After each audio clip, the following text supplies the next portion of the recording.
Hello everyone. আমরা প্রত্যেকেই এখন ভীষণভাবে প্রস্তুতিতে ব্যস্ত হয়ে পড়েছি। সামনেই গ্রুপ সি, গ্রুপ ডি অথবা এসএলএসটি যেকোনো পরীক্ষার প্রস্তুতি তোমরা সবাই নিচ্ছ এবং সেই জনিত বিভিন্ন ইনফরমেশন আমরা বিভিন্ন সময়ে শেয়ার করছি এই চ্যানেলে, টেক্সটবুক সুপার কোচিং চ্যানেলে। তো এরকমই একটা খুব ইম্পর্টেন্ট কিছু তথ্য নিয়ে চলে এসেছি তোমাদের জন্য। তোমরা অনেকেই বাংলা বিষয়ের জন্য এসএলএসটি 9-10 বা 11-12 এ পরীক্ষায় বসছো। তো সেক্ষেত্রে তোমাদের প্রিপারেশন ঠিক কেমন ভাবে তোমরা এগিয়ে নিয়ে যাবে এবং কিভাবে কি কি পড়াশোনা করবে, কি কি বই পড়বে, সেই বিষয়গুলো একটু বিশদে আলোচনা করব। তো আমি দুটো ভাগে বিষয়টা আলোচনা করব, একটা নবম দশম এবং একটা একাদশ দ্বাদশ। এক্ষেত্রে কোয়ালিফিকেশন কি সেটা তোমাদের জানা আছে প্রত্যেকের। নবম দশমের ক্ষেত্রে গ্র্যাজুয়েশনে 50%, জেনারেলদের কথা আমি বলছি। বাকি এসসি এসটি ওবিসি এবং যারা ফিজিক্যালি হ্যান্ডিক্যাপ তাদের নিয়ম মেনে রিল্যাক্সেশন রয়েছে 45%। এবং তোমার বিএড থাকতে হবে কমপ্লিটেড। এটা নবম দশমের ক্ষেত্রে বললাম। আর যদি তোমার 50% না থেকে থাকে গ্র্যাজুয়েশনে, সেক্ষেত্রে তোমার এমএ তে যদি 50% থাকে তাহলেও সেটা প্রযোজ্য। তো নবম দশম শ্রেণীর জন্য তুমি বাংলায় কি কি পড়ছো?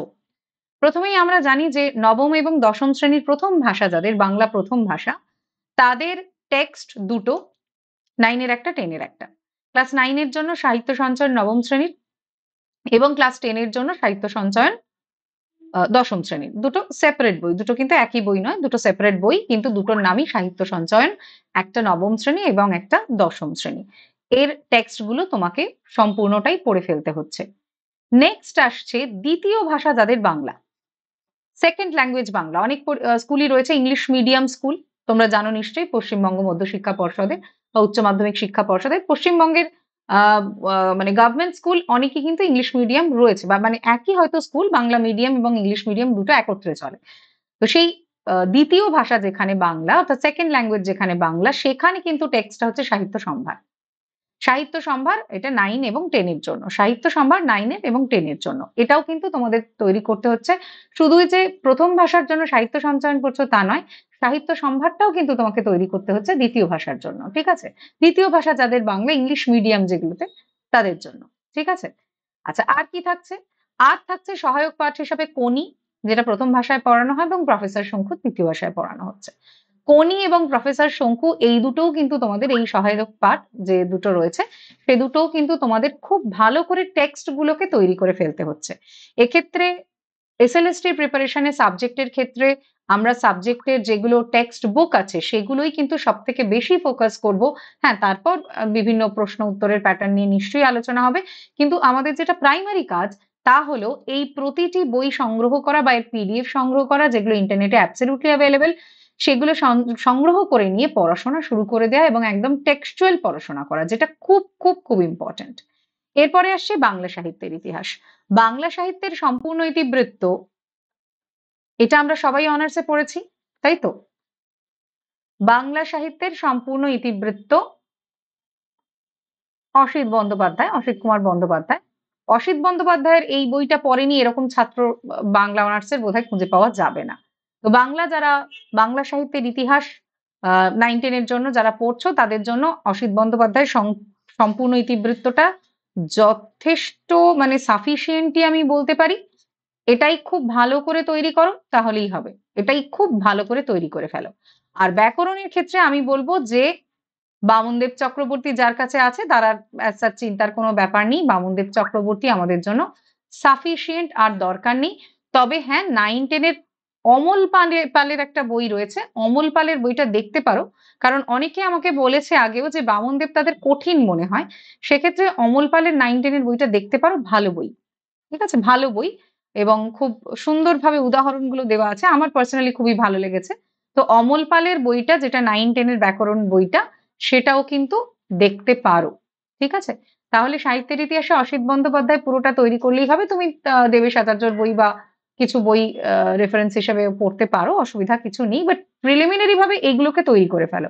আর ব্যাকরণের ক্ষেত্রে বামনদেব চক্রবর্তী এবং অমল পালের বইটা সঙ্গে রাখলে আমার মনে হচ্ছে সুবিধা হবে। তো অমল পালের বইটা সঙ্গে রাখতে পারো।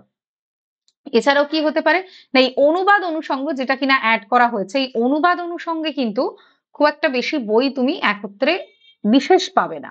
তো এক্ষেত্রে তুমি সন্তোষ অধিকারীর বইটা কিনতে পারো, কিনে নাও। আমি বলবো দেশ বিদেশের সাহিত্য, দেশ বিদেশের সাহিত্য সন্তোষ অধিকারী, যেটা অনুবাদ অনুষঙ্গের যে পোর্শনটা আমাদের থাকবে, সেখানে আমরা এটাই ফলো করব, দেশ বিদেশের সাহিত্য সন্তোষ অধিকারী। নামটা ভালো করে দেখে নাও, এবং কলেজ স্ট্রিটে বা অন্যান্য তোমার যারা বুক সেলার্স আছেন তাদের কাছে কিন্তু এই বইটা অ্যাভেলেবেল, এই বইটা পাওয়া যায়, খুব একটা দুষ্প্রাপ্য কিছু ব্যাপার নয়। অবশ্যই পাবে, কিন্তু তাড়াতাড়ি নিয়ে নাও, হয়তো অনেকটা চাহিদা হয়ে গেলে তখন সমস্যা হয়ে যাবে। এরপর চলে আসছি আমরা একাদশ দ্বাদশ শ্রেণীর ক্ষেত্রে তারা কি পড়বে, এসএলএসটি বাংলায় তারা ঠিক কি পড়বে। তারা যেটা পড়বে, আমরা সাহিত্য সঞ্চয়ন দেখেছি,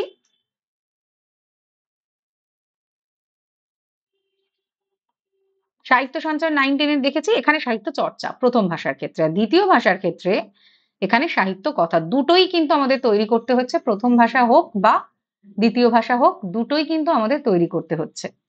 আচ্ছা, এরপর কি আসছে, এরপর আসছি বাঙালির আমাদের যে সাহিত্যের ইতিহাসের পোর্শনটা ওইভাবে পুরোটা নেই, কিন্তু এখানে যেটা আছে তা হলো বাঙালির ভাষা ও সংস্কৃতি, এটা যেটা উচ্চ মাধ্যমিক শিক্ষা পর্ষদের যে বইটা আছে, সেই বইটাই খুব ভালো করে তৈরি করো।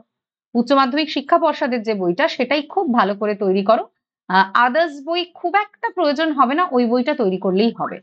বাংলা ভাষা ও শিল্প সংস্কৃতির ইতিহাস, এটা থাকে ক্লাস 11-এ, একাদশে এটা থাকে। আর এটা থাকে দ্বাদশে, ক্লাস 12-এ। তো পশ্চিমবঙ্গ উচ্চ মাধ্যমিক শিক্ষা পর্ষদের যেটা প্রেসক্রাইবড বুক, সেটাই কিন্তু তৈরি করো, সেটাই সাফিসিয়েন্ট, ওটাই প্রথমে তৈরি করতে হবে তোমাকে। একটা একাদশের থাকে, একটা দ্বাদশের থাকে, তাহলে দুটোই তোমাকে কালেকশন করতে হবে এবং দুটোই তোমাকে তৈরি করে ফেলতে হবে। এছাড়াও যেটা 11-12 একটা এক্সট্রা থাকে, সেটা পড়তে হয়, সেটা হচ্ছে সাহিত্যের রূপরীতি। এবং এক্ষেত্রে আমি বলবো যে কুন্তল চট্টোপাধ্যায়ের বইটা ভালো হবে বেশি। কুন্তল চট্টোপাধ্যায়ের বইটা ফলো করো। আমরাও ইনফ্যাক্ট যখন অনার্সে পড়েছি তখনও এই কুন্তল চট্টোপাধ্যায়ের বইটাই ফলো করেছি, এবং এটা আমার মনে হয় যে সাহিত্যের রূপরীতির ক্ষেত্রে বাংলায় এটা খুবই ভালো একটা বই। হ্যাঁ, আরো কিছু বই অবশ্যই তুমি সংগ্রহ করতে পারো, কিন্তু আমার মনে হয় এই বইটা পুরোটা তৈরি করতে পারলে সাফিসিয়েন্ট, এটাতে হয়ে যায়। ঠিক আছে? তো আমি একেবারে প্রথম থেকেই পুরো বিষয়গুলো আরেকবার একটু বলে নিই, যেটা তোমাদের কনফিউশন আর হবে না। নবম দশমের জন্য কি কি পড়তে বললাম? নবম দশমের জন্য সাহিত্য সঞ্চয়ন ক্লাস 9 এবং 10 এর আলাদা আলাদা রয়েছে। সাহিত্য সম্ভার দ্বিতীয় ভাষারও নবম ও দশম শ্রেণীরটা তোমাকে পড়তে হচ্ছে। দ্বিতীয়ত কোনি এবং প্রফেসর শঙ্কু সহায়ক পাঠ এই দুটো তৈরি করে ফেলতে হচ্ছে। বাংলা সাহিত্যের ইতিহাসে অসিত বন্দ্যোপাধ্যায় যদি থাকে সম্পূর্ণ ইতিবৃত্ত, তাহলে আর কোনো বই অ্যাজ সাচ দরকার নেই, বা দেবেশ আচার্য পড়তে পারো, বাট অসিত বন্দ্যোপাধ্যায়টা অবশ্যই পড়তে হবে। ব্যাকরণের ক্ষেত্রে বামনদেব চক্রবর্তী থাকলে তো কোনো কথাই নেই। অমল পালের বই 9-10 এর যেটা, সেটা যদি ফলো করো আমার মনে হয় ভালোই হয়। এছাড়া অনুবাদ অনুষঙ্গের বই খুব একটা না পাওয়া গেলেও সন্তোষ অধিকারীর দেশ বিদেশের সাহিত্যটা অবশ্যই দেখতে পারো অনুবাদ অনুষঙ্গের ক্ষেত্রে। একাদশ দ্বাদশ শ্রেণীর ক্ষেত্রে কি কি পড়ছো না, সাহিত্য চর্চা যেটা প্রথম ভাষা ক্ষেত্রে 11 এবং 12 এর জন্য যেটা পড়বে, সাহিত্য কথা এটা দ্বিতীয় ভাষার ক্ষেত্রে 11 এবং 12 এর জন্য পড়বে। বাঙালির ভাষা ও সংস্কৃতি এটা ক্লাস 11-এ থাকে, ওই যেটা পশ্চিমবঙ্গ উচ্চ মাধ্যমিক শিক্ষা পর্ষদের প্রেসক্রাইব বুক, সেটাই তৈরি করে ফেলো আগে। বাংলা ভাষা ও শিল্প সংস্কৃতির ইতিহাস ক্লাস 12 এর জন্য এটাও তৈরি করে ফেলো, এবং সাহিত্যের রূপরীতি কুন্তল চট্টোপাধ্যায়, এটা একটা এক্সট্রা থাকে আর কি, এটা পড়তে হয় 11-12-এ। কুন্তল চট্টোপাধ্যায়ের বইটা আমার মতে ভালো বই, এক্ষেত্রে রূপরীতির ক্ষেত্রে ভালো হয়। ওকে, তো একটা ওভারঅল ধারণা এসএলএসটি বেঙ্গলি যাদের, তাদের দেওয়ার চেষ্টা করলাম। বাকিদের যদি প্রয়োজন হয় অন্যান্য সাবজেক্টের জন্য, তাহলে কমেন্ট বক্সে জানিও, আমি চেষ্টা করব অন্যান্য সাবজেক্ট কি কি পড়বে তোমরা সেই বিষয়গুলো জানানো। নিজের বিষয় দিয়ে শুরু করলাম, যত মানে যে যে ইনফরমেশনের মাধ্যমে তোমাদেরকে হেল্প করা যায়, আমরা অবশ্যই চেষ্টা করব সবসময় প্রতিটি বিষয়ে তোমাদের পাশে থাকার। এক্ষেত্রে তোমরা জানো গ্রুপ ডি এবং গ্রুপ সি এর কোর্স কিন্তু আমাদের অলরেডি লঞ্চ হয়ে গেছে। তোমরা অ্যাপ থেকে এই কোর্সগুলো পেয়ে যেতে পারো, এবং এখন অর্থাৎ নোটিফিকেশনের আগে পর্যন্ত তোমরা কিন্তু ডিসকাউন্টেড প্রাইসে পাবে, এবং সেই ডিসকাউন্টেড প্রাইসটা পাওয়ার জন্য আমার কোডটা অবশ্যই ইউজ করো। সহেলি আমার কোড, SAHELI, সহেলি আমার কোড। এছাড়াও আপার প্রাইমারির ব্যাচও কিন্তু লঞ্চ হয়ে গেছে, তাও কিন্তু তোমরা অবশ্যই সাবস্ক্রিপশন নিয়ে নিতে পারো অ্যাপ থেকে। Thank you everyone.